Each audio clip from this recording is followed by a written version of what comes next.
This is Ken Pyle with VOD TV. We're at the Independent Show with Ed Holleran of Atlantic Broadband. Ed, you were just on a panel, and you talked. You had a panelist that wasn't there, an empty chair. Why don't we start there, because I think that leads to a lot of what you were talking about. Yes, Ken, the empty chair was positioned to be the consumer, because as we're talking about the dynamics in the industry and all the changes, and as you heard, the question about affordability, and all the rest of it really does come down to the consumer making choices and us meeting the consumer's needs. And I think there's been a question, and some of it, like I said, reasonable. You can't be everything to everyone all at once, but we have to keep that consumer in mind as we try to figure out our way forward. And my larger point was we need to do that as up and down the food chain in our industry. Well, yes. I mean, it was an interesting point you made. Made a couple of interesting points about broadband being, gross margin dollars are greater now than the video for the first time ever. But it also led to the whole affordability and how broadband's kind of been subsidizing the video a little bit, right?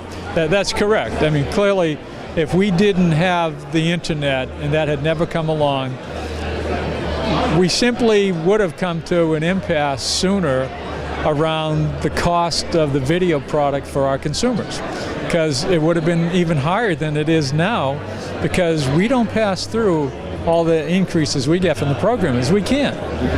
And if we didn't have these other, particularly the broadband product, to allay some of that, cost for us doing our business, simply would have come to a head a lot sooner about the consequences of continuing to make the product, the video product, so expensive that we've started to see consumers not buying it. We would see a lot more. And so we would have then dealt with it. Well, in it, I guess eventually that point is going to be reached where, something has to be done, right? It will, unless some heads prevail and say, let's moderate this a bit.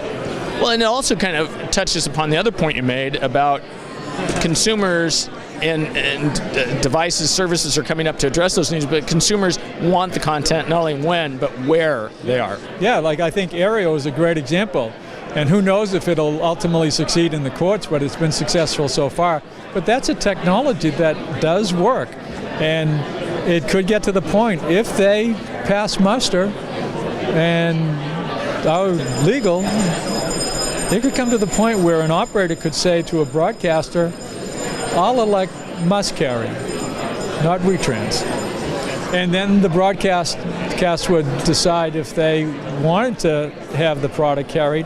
If not, my customers could go get Aereo. Right. So, that's an interesting,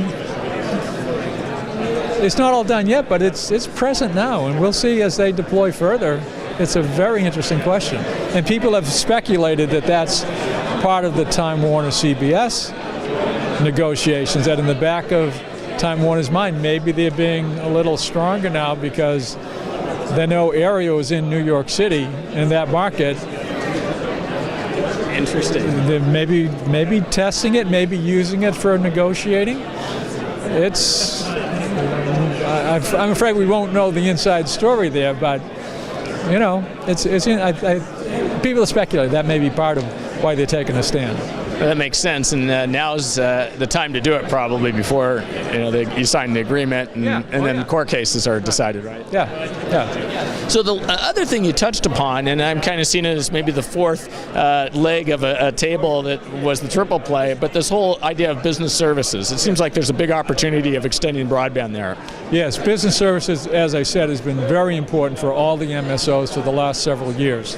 It's been a major source of true earnings or EBITDA growth for everyone, and it is on the order that I said of about a third of the actual EBITDA growth is coming from commercial services. And it sounds like that's part of, I guess now with the Cogeco purchase of Atlantic Broadband, it's really, you guys are going to be much more aggressive in terms of services and growth, it sounds like. Yeah, they're further down the curve than us in that space, and so we've come along pretty far on our own, but now we'll have the ability to go even further, and it's part of our plan. Well, super. Well, Ed, I really appreciate your time here. And enjoy meeting you, Ken. Likewise. Thanks. Thank you. Okay, thanks.